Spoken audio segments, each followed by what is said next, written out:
Viltrox emang bener-bener ya, mereka nggak ada bosennya bikin lensa yang bener-bener unik tapi harganya luar biasa terjangkau.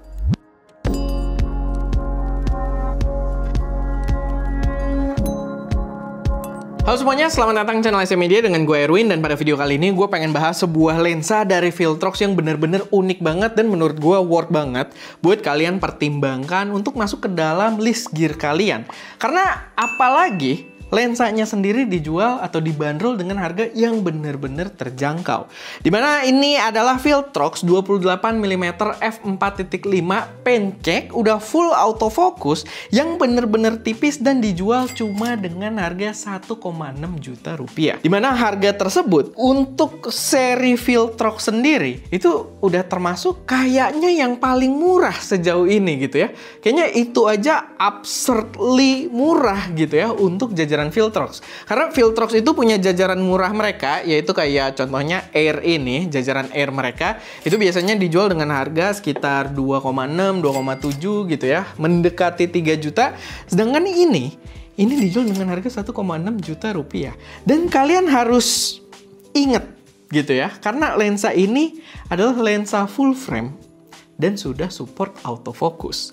Dan kayak yang kalian lihat di sini, dia memang sangat cocok itu dipasangkan dengan kamera-kamera yang punya ukuran bodi tuh yang mengejar kekompakan. Ya contohnya di jajaran seri A7C-nya Sony. Dan memang untuk saat ini paling nggak dari Viltrox sendiri ini baru available untuk Sony full frame doang. Walaupun ya harusnya kalau ada buat brand-brand lain, karena brand-brand lain juga banyak yang bikin kamera-kamera full frame compact. Ya, gue harap mungkin akan datang juga ke depannya, tapi untuk sekarang buat Sony ini. Dan ini cakep banget. Mekanisme fokusnya juga unik ya. Pas kita cobain, beda dari lensa yang pernah gue lihat, dia bener-bener bagian optik di tengahnya, itu dia bergerak. Maju mundur, keluar dari housingnya, masuk dari housingnya gitu kan. Dan dia bergerak maju mundur. Tapi yang kita rasain, mungkin karena yang gerak juga optiknya nggak terlalu gede gitu ya. Yang kita rasain ketika kita pakai ngambil video ataupun ngambil foto, pergerakan autofokusnya pun itu benar-benar reliable gitu ya. Benar-benar responsif dan dia bisa dipakai juga untuk kita ngonten ataupun kita ngambil foto-foto di luar tanpa ya fokus jadi beban pikiran kita. Karena dia bisa berfungsi dengan sangat baik di bodinya Sony. Walaupun emang sedikit catatan focusing distance-nya, minimum focusing distance-nya itu nggak terlalu deket ya. Tapi gue sangat bisa wajarkan, balik lagi, karena mengingat harga dari lensanya sendiri dan keunikan positioning lensanya yang memang kayaknya tidak tergantikan oleh lensa lain gitu ya. Paling nggak yang gue tahu saat ini. Kalau kalian punya rekomendasi lain yang bisa lawan lensa ini, boleh taruh juga di kolom komentar dan kita lihat apakah beneran bisa ngadu value-nya dengan si lensa ini. Kualitas gambar sendiri juga menurut gue patut untuk diacungi jempol. Apalagi buat sebuah lensa full frame yang harganya cuma 1 jutaan. Karena reproduksi warnanya bagus, warna terlihat natural, dan yang gue sangat salut adalah minim chromatic aberration dari lensa 1 jutaan. Ini Viltrox nih belakangan emang mulai agak out of this world gitu ya. Maksudnya gue overwhelmed sendiri gitu ngeliat lensa-lensanya. Kalian bisa lihat di hasil foto kita, itu kita udah zoom in pun chromatic aberration-nya sangat minim. Untuk sebuah lensa full frame, full autofocus dengan harga 1 jutaan. Dan ya kalian harus bisa mengapresiasi value yang ditawarkan oleh lensa ini. Buat vignette memang masih ada. Kalau kita foto bidang yang benar-benar datar gitu ya, warna putih, kita bisa lihat ada vignette yang masih hadir di sana. Tapi menurut gua masih cukup moderate dan masih masuk dalam batas toleransi gua. Apalagi ya, balik lagi, karena harganya yang cukup murah, gua sangat bisa menoleransi hal tersebut. Dan ketika kita pakai di luar pun dengan subjek yang begitu banyak gitu ya, atau background yang agak sibuk, kita tidak akan melihat si vignette-nya tersebut. Atau justru bahkan untuk beberapa orang malah memberikan taste tersendiri yang membuatnya terlihat agak-agak sinematik. Sama yang perlu kalian perhatikan adalah f-nya ini dia 4.5.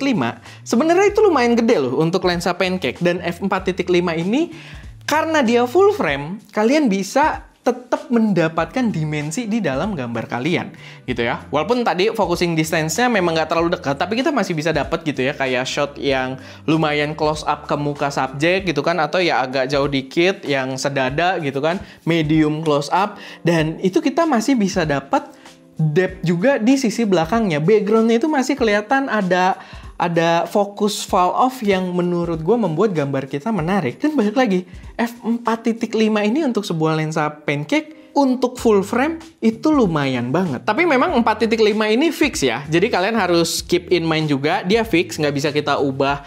Ya bukan nggak bisa kita buka lebih gede doang, dia juga nggak bisa kita tutup gitu. Jadi dia fix di 4.5 aja. Sehingga mungkin pengaturan exposure kita itu sangat bergantung sama sisa 2 poin gitu ya. Karena F-nya nggak bisa kita atur, cuma bisa kita atur melalui shutter speed ataupun ISO-nya doang. Ya itu kalian perlu keep in mind juga. Tapi kita sih ngerasain ketika kita pakai buat hunting foto-foto, kalau lagi jalan-jalan gitu ya, atau mungkin ngambil video-video singkat, atau video talking head lagi YouTube pun, ya itu sangat cukup gitu, benar-benar sangat mencukupi. Apalagi dengan balik lagi ukurannya yang membuatnya jadi gear yang sangat gampang buat kita bawa-bawa. Paling kekurangan yang paling berasa adalah di bagian coatingnya. Gua nggak tahu sih, ini yang bermain itu beneran di bagian coatingnya atau mungkin kayak struktur di dalam lensanya sendiri atau gimana. Tapi yang kita rasain kalau kita kena direct sunlight, nggak harus masuk ke dalam frame ya. Jadi direct sunlight-nya itu kita agak miring pun di dalam frame nggak kelihatan, itu tetap bisa memberikan bias yang lumayan ekstrim gitu. Walaupun nggak ngeblur, nggak kita gambarnya hilang gitu ya. Cuman kontrasnya tuh bener-bener wash out banget gitu ketika kita kena direct sunlight, yang mungkin itu bisa diantisipasi juga sebenarnya. Kita bisa sesuaikan dengan posisi kita ketika mengambil gambar, tapi menurut gua itu memang jadi bagian yang lumayan mengganggu lah gitu kalau misalkan teman-teman banyak ngambil gambar yang berlawanan dengan arah cahaya. Sama yang mungkin gua belum mention juga, dia juga kita nggak perlu kehilangan landscape gitu. Kita nggak perlu landscape tambahan karena tidak akan hilang, karena landscape-nya dia langsung built-in di dalam lensanya gitu ya. Bentuk kayak buat secure mode kalau kita pakai webcam gitu ya. Jadi ini adalah pengaplikasian yang seru banget. Dan secara overall, lensa ini menurut gua, ini sih no-brainer. 1,6 juta doang cuy.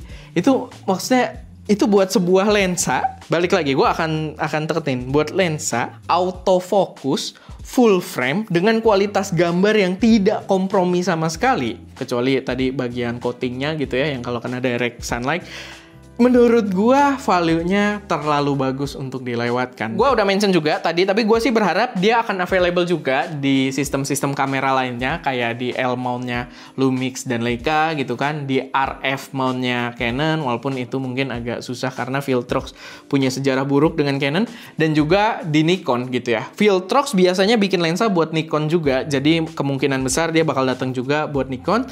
Tapi gini, ini buat gambaran juga di akhir ya, biar kalian makin tahu betapa menariknya value dari lensa ini. Kalau kalian ngikutin update-nya Lumix itu ketika kemarin keluar si S9, itu diluncurkan juga sebuah lensa pancake yang melengkapi kamera tersebut. Karena S9 itu kamera compact juga kayak A7C gini, ditujukan buat content creator juga. Dan dia meluncurkan lensa pendampingnya, itu lensa yang fokalnya itu 26 mm, f-nya 8, manual fokus dengan harga 3 juta rupiah. Jadi let that sink in gitu kalau bahasa bule gitu ya. Silahkan kalian pikirkan betapa gilanya value lensa ini. Emang gue sendiri udik, gue sendiri bener-bener excited banget di sini karena emang semurah itu gitu. Emang se-worth it itu. Dan ya, kalau kalian biasa kayak gue bawa tas lempang kecil aja, kalian pengen bawa kamera full frame, tapi dengan ukuran yang sekecil ini, ya itu jadi bener-bener cocok banget. Oke, paling itu aja sih sedikit review yang bisa gue sampaikan di video kali ini. Kalau misalkan ada koreksi, saran, atau pertanyaan, silahkan taruh aja semuanya di kolom komentar. Dan semoga bisa jadi referensi buat teman-teman semua. Dan ya, itu aja. Gue Erwin, di belakang kamera ada Ska, dan jangan lupa untuk berkarya.